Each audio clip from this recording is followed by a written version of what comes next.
Hello दोस्तों, आपका स्वागत है हमारे थाला एजुकेटर में। और आज मैं आप लोगों के सामने जो बीपीएससी जो टीआर 4 जो वैकेंसी टीआरई 4 आने वाला है उसमें एक जो मैं मैथ का जो पोर्शन है, जो कॉमन पेपर है, वो मैं आपके सामने मैं डील कर रहा हूँ, मैं डिस्कस कर रहा हूँ।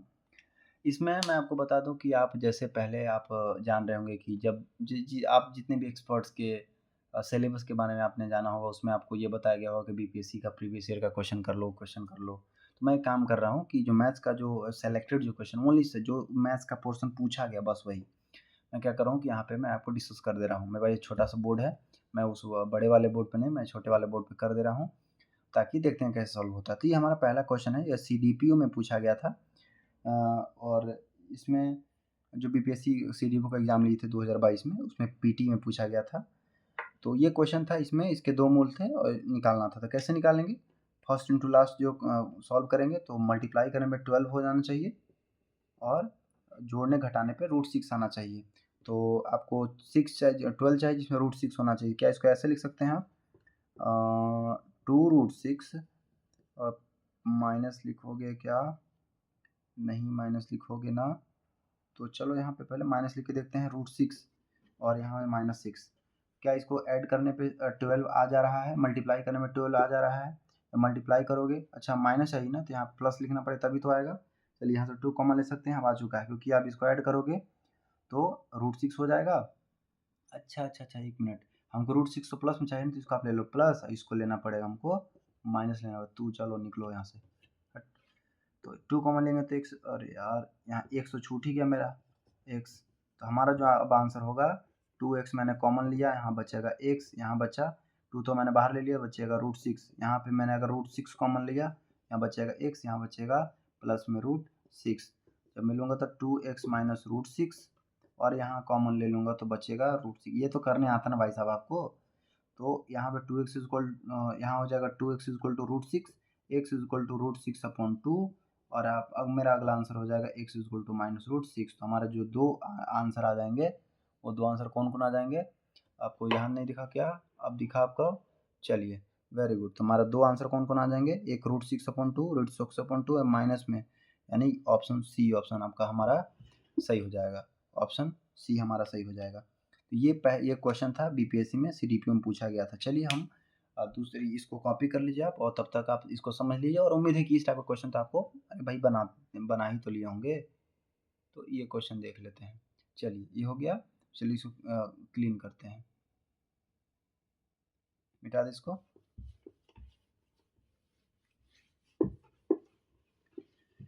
चलिए इसको थोड़ा पानी और पिलाना पड़ेगा भाई साहब, ये बहुत प्रॉब्लम करता है, अजीब सा हो जाता है, गंदा लगता है देखने में, और आपको गंदगी पसंद है नहीं है। तो इसको कंप्लीट करते हैं। चलिए नेक्स्ट में चलते हैं आगे। अगला क्वेश्चन है मेरे पास कि एक दिया गया है 2x प्लस 3x, यहाँ पे 2x plus 3y equal to 10, और है 3x minus Y equal to 4 ये दिया हो, और ना इसमें ना वैल्यू पुट करना है, वैल्यू निकालना है कौन कौन सा आंसर होगा। जैसे इसमें अगर मैं ऑप्शन का बात करूँ ना, तो ऑप्शन क्या दे रखा है? -2 और 2। ऑप्शन बी में दे रखा है 2 और -2। ऑप्शन सी में दे रखा है 2 -3। ऑप्शन डी में दे रखा है 2 2। अच्छा मैं क्या करूँ ना, मैं डायरेक्ट क्या करता हूँ, मैं इसको डायरेक्ट पुट ही कर देता हूँ, ऑप्शन बाय ऑप्शन चेक कर, मैं क्यों सॉल्व करूँ इसको। तो एक 2 से स्टार्ट करते हैं। 2 ऑप्शन, डी ऑप्शन देखते हैं। 2 2 2 रखूँगा, 2 2 ज़ा 4 4 4 4, 2 3 6 6 10 आ गया, वेरी गुड। नीचे देखते हैं 2 2 2 3 ज़ा यहाँ, अरे भाई नहीं समझ रहे मैं, ये x का वैल्यू होता है, ये y का वैल्यू होता है, बस मैं पुट कर रहा हूँ ऐसे ऐसे। फिर से सुनिए, 2 3 ज़ा, ये तो मैंने कर दिया, 2 2 ज़ा 4 4 4, 2 3 ज़ा 6 6 4 10 10 हुआ, और ये हो चुका। अगर इसको मैं करूँगा सॉल्व तो 2 3 ज़ा 6 6 हो जाएगा, और यहाँ 2 तो 4 है, ये तो सेटिस्फाइड कर जा रहा है, ये सेटिस्फाइड कर जा रहा है। लेकिन आपके बीपीएससी में ना ऑप्शन भी देता है ना कि उपयुक्त में से कोई नहीं है, उपयुक्त में से एक से अधिक, तो ये तो ऑप्शन हो चुका। चलिए अगर कुछ नहीं तो डी ऑप्शन एक और चेक करके देख ले रहे हैं। चलिए -2 पुट करेंगे भाई, -2 पुट करेंगे, चलो नीचे ही देख लेते हैं। 2 2 2 3 6 तो हो जाएगा, लेकिन जैसे माइनस पुट करेंगे ये तो होगा नहीं, बी ऑप्शन होगा नहीं।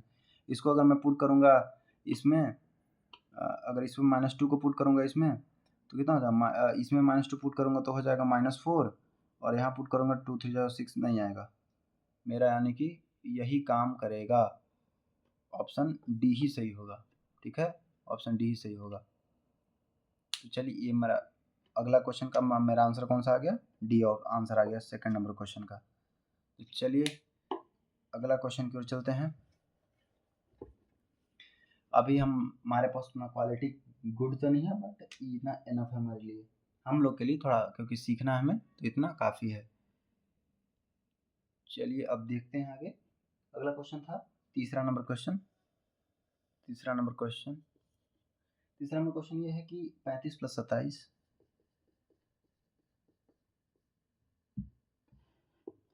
35 + 27 ये है स्क्वायर प्लस 35 - 27 का स्क्वायर अपॉन में 35 स्क्वायर और प्लस में 27 का स्क्वायर। एक काम करो भाई साहब, इसको ऐसे मत करो, इसको सॉल्व भी इस टाइप से कर लो। इसको ए ले लो, इसको बी ले लो, ये ए है, ये बी है, ये ए है, ये बी है। कैसे सॉल्व करेंगे, ए प्लस बी का होल स्क्वायर, इसको पुट कर लो। पुट करने के बाद क्या हो जाएगा, ए स्क्वायर प्लस बी स्क्वायर। अब सॉल्व करते हैं। अब ये तुमको नहीं आता है तो चुल्लू भर पानी लो और डुबकी लगाओ। अब कैसे सॉल्व करूँगा, A square plus B square minus 2ab upon में A square plus B square, ये प्लस माइनस हो गया कुर्बान, क्या बचा, ए स्क्वायर 2। क्या ऐसे लिख सकता हूँ मैं? अगर आपको ये लिखने में तकलीफ हो रहा है तो जाइए फिर से पढ़ कर, ये ऑप्शन आएगा 2, यानी कि इसमें किसी का कोई रोल नहीं है, डायरेक्ट आंसर कितना आएगा, तो पूरा सॉल्व करो 2, क्योंकि इसमें कोई वेरिएबल बचा भी तो नहीं, आंसर 2 ही ऑप्शन होगा।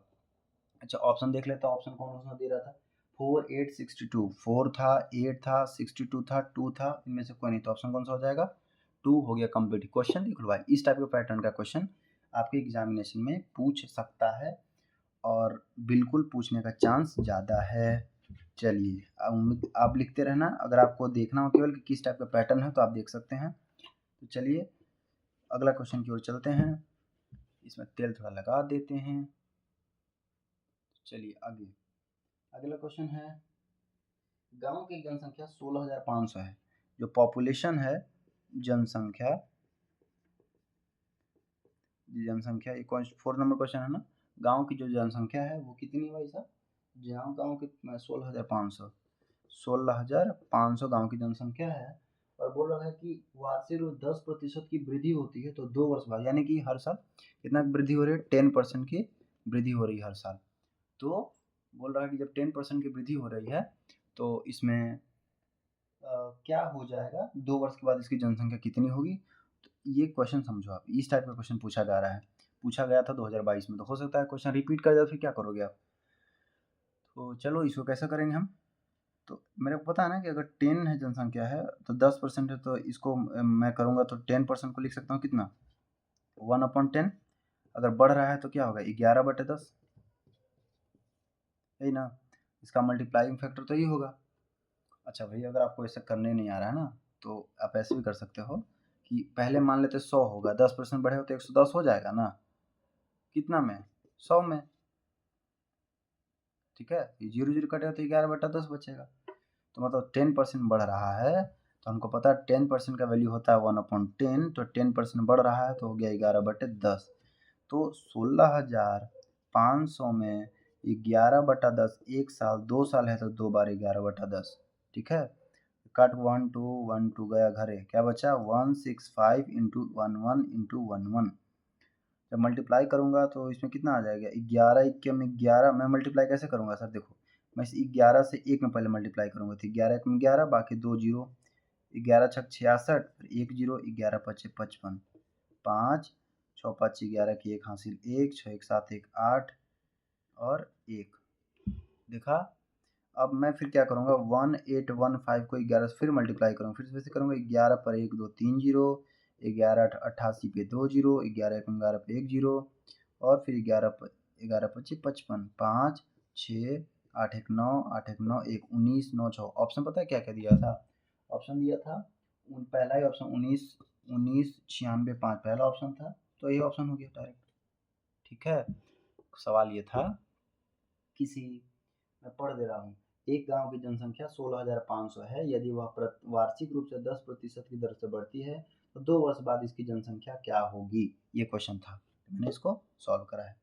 चलिए आगे क्वेश्चन की ओर चलते हैं।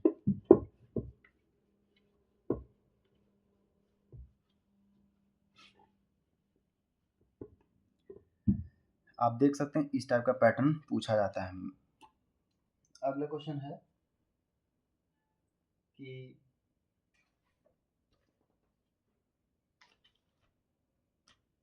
NC9, इसको पूछना पड़ेगा भाई साहब। हाँ अगला क्वेश्चन है, पता नहीं कौन सा क्वेश्चन नंबर था। NC9 is equal to NC8, तो what is the value of n का वैल्यू क्या होगा ये निकालना है मेरे को। ये क्वेश्चन दे रखा बीपीएससी भाई साहब, ये क्वेश्चन निकाल, इसका आंसर निकाला। ये कैसे निकलेगा, तो इसको देखते हैं। फॉर्मूला आपको पता होगा कि जो NCR है, फॉर्मूला NCR का फॉर्मूला क्या होता है, n का फैक्टोरियल r का फैक्टोरियल फिर n माइनस r का फैक्टोरियल, यही होता है फॉर्मूला। ये पढ़े होंगे आप पहले। इसको कॉम्बिनेशन कहा जाता है। चुनना, n में से 9 को चुनना, n में से 8 को चुनना, इसका मतलब ये होता है। तो n का फैक्टोरियल ऊपर में अपॉन में 9 का फैक्टोरियल n माइनस 9 का फैक्टोरियल बराबर n का फैक्टोरियल 8 का फैक्टोरियल और n माइनस 8 का फैक्टोरियल। जब इसको मैं सॉल्व करूँगा, n का फैक्टोरियल कुर्बान हो गया, क्या बचा 1 अपॉन 9 का फैक्टोरियल, क्या मैं 9 इंटू ये लिख सकता हूँ ना, आपको पता ना, ये तो कम से कम हमको पता होगा। इसे 8 का फैक्टोरियल लिखना है तो कैसे लिखते हैं, 8 into 7 into 6 into dot dot dot करके 1 तक जाते हैं। अगर मानते हैं कि हमको 5 का फैक्टोरियल लिखना है सपोज, तो कितना होगा 5 का फैक्टोरियल, 5 इंटू 4 इंटू 2 इंटू 1, यही होता है। 3 का मान लेते हैं 9 का factorial, 9 into 8 into 7 into 6 into 5 into 4 into 3 into 2 into 1। दिखा दिया, नहीं दिखा दिया आपको, आप दिखा देंगे, ठीक है। चलिए आगे देखते हैं, ठीक, आगे देखते हैं। ये हमारा हो सकता है। अब मैं क्या करूँगा, जब इसको सॉल्व करा मैंने, 1/8 का फैक्टोरियल का मैंने सेम रहने दिया। और जो अच्छा यहाँ पे जो है, देखिए यहाँ पे एक मामला फंस रहा है। यहाँ पे जो n-1 है ना, इसको आप क्या करो, अगर इसको एक देखिए एक्चुअली माइनस होता है, इसको मत कुछ करो, यहाँ पे रहने दो, सेम टू सेम इधर चेंज करना। 8 का फैक्टोरियल, इसको जब चेंज करो तो n-8 का और n-9 हो जाएगा। यहाँ से ये चला गया, 8 फैक्टोरियल से 8 फैक्टोरियल बचा 1/9 इक्वल टू 1/n-8, तो यहाँ इसके इक्वल हो जाएगा। तो n-8 जो होगा वो किसके इक्वल हो जाएगा, वो हो जाएगा 9 के इक्वल। तो n इक्वल टू हो जाएगा 9 + 8, n इक्वल टू होगा 17। ऑप्शन मेरे पता क्या क्या था, ऑप्शन में था 1 था, ऑप्शन ए था 1, ऑप्शन बी था 17, ऑप्शन सी था 72 और फिर डी 36। तो हमारा 17 आंसर है, तो 17 मेरा आंसर हो गया। ठीक है, कोई दिक्कत, कुछ और दिक्कत, कुछ दिक्कत ना। चलिए, थोड़ा सा आपको इशू होगा, मतलब थोड़ा सा आपको कैसे नहीं बोलता है कि दम है तो पास कर, नहीं तो बर्दाश्त कर, सेम वही थोड़ा सा आपको बर्दाश्त करना पड़ेगा, क्योंकि आप इस टाइप के क्वेश्चन मैं आपको बता दे रहा हूँ। तो थोड़ा सा आप देखिए कैसे कैसे सॉल्व होता है, क्या क्या क्वेश्चन पूछे गए हैं पीछे बार, जो हो सकता है इस बार बीपीएससी में पूछ दे, तो ज़रूरी है। तो चलिए आगे बढ़ते हैं आगे क्वेश्चन की ओर। चलिए मैं क्वेश्चन अगला पढ़ता हूँ। अगला क्वेश्चन क्या है कि अगला क्वेश्चन है कि एक विद्यालय में 20 शिक्षक हैं, ठीक है, जो गणित या भौतिकी पढ़ाते हैं। इनमें से 12 गणित पढ़ाते हैं और 4 गणित और भौतिकी दोनों पढ़ाते हैं। इनमें से कितने शिक्षक भौतिकी पढ़ाते हैं। ये थोड़ा वेन डायग्राम से क्वेश्चन आ गया है, लेकिन आप चाहें तो नॉर्मली भी सॉल्व कर सकते हैं। जैसे टोटल विद्यालय है, विद्यालय में 20 शिक्षक हैं, 20 शिक्षक हैं, और बोला है कि जो गणित और भौतिकी पढ़ाते हैं, मतलब एक विद्यालय में 20 शिक्षक हैं जो गणित या भौतिकी पढ़ाते हैं, और इनमें से 12 गणित पढ़ाते हैं, इनमें से 12 मैथ्स पढ़ाते हैं। और बोला कि जो 4 गणित एवं भौतिकी दोनों पढ़ाते हैं, जो 4 है मैथ और फिजिक्स दोनों पढ़ाते हैं। और बोला कितने शिक्षक भौतिकी पढ़ाते हैं, और यह लिखा हो ना कि 20 शिक्षक। तो ये वेन डायग्राम का ऐसा होता है कि सपोज मान लेते हैं कि जो n है, मतलब टोटल आप मान के ये चल सकते हो कि मैथ्स पढ़ने वाले सपोज ये है मैथ्स के लिए, p मैं लिखूंगा ये फिजिक्स के लिए लिखूंगा, और ये हो गया, और दोनों के लिए तो चलो आगे देखते हैं। तो चलिए यहाँ पे अगर नंबर ऑफ m के बारे में बात करूँ कि मैथ्स पढ़ने वाले कितने हैं, तो ये हो जाएंगे कितने 12, फिजिक्स और दोनों पढ़ने वाले, तो यहाँ यूनियन लगेगा ना, यहाँ मैथ्स और यूनियन, फिजिक्स पढ़ने वाले कितने हैं 4 हैं। और फिर बोल रहे हैं कि यहाँ पे ना एक विद्यालय में 20 शिक्षक हैं जो गणित या भौतिकी पढ़ाते हैं। अब हमको देखना है कि इसमें जो हमारा जो पढ़ाने वाले, अच्छा ऑप्शंस क्या दिए हुए हैं, अच्छा कितने शिक्षक जो भौतिकी पढ़ाते हैं, मेरे को ये ज्ञात करना है, ये निकालना है। एक मैं बात बता दूं, इसका फॉर्मूला होता है m यूनियन p, इंटरसेक्शन अगर p का देखूं तो ये फॉर्मूला आ जाएगा nm प्लस में np, और ये थोड़ा मैं अलाइनमेंट आपको थोड़ा तिरछा नज़र आएगा तो थोड़ा सा हो रहा है इशू, धीरे धीरे ठीक हो जाएगा। और यहाँ पे कितना हो जाएगा ये, तो ये फॉर्मूला होता है n m इंटरसेक्शन p। तो यहाँ पे अगर मैं सॉल्व करूँ तो m हो जाएगा 12, ये हमको निकालना है, ये कितना यूनियन कितना है 4 है, और ये 20 दे रखा है टोटल कुल मिला के। तो यहाँ 12 में से 4 जाएगा 8 बचेगा, या 12 में से 4 जाएगा 8 बचेगा, क्योंकि आपको पता है ना कि n इसका वैल्यू कितना दे रखा है 20 इंटरसेक्शन में, क्योंकि इंटरसेक्शन ही तो वैल्यू होता है। ये क्या बोला कि भौतिकी 20 शिक्षण जो गणित या भौतिकी, तो इंटरसेक्शन, इसको सॉल्व करूंगा तो 20 8 प्लस NP, तो 20 में से 8 जाएगा कितना बचेगा 12 बचा। अब देखना है तो मेरा 12 आंसर हो जाएगा।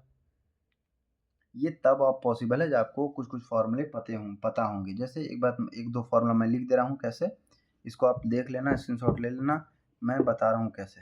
देखिए जो n a यूनियन जो b है, इसका फॉर्मूला हम लिखते हैं a b और माइनस लगाते हैं a इंटरसेक्शन b, बस इसी फॉर्मूला पे सारा का सारा बनता है क्वेश्चन।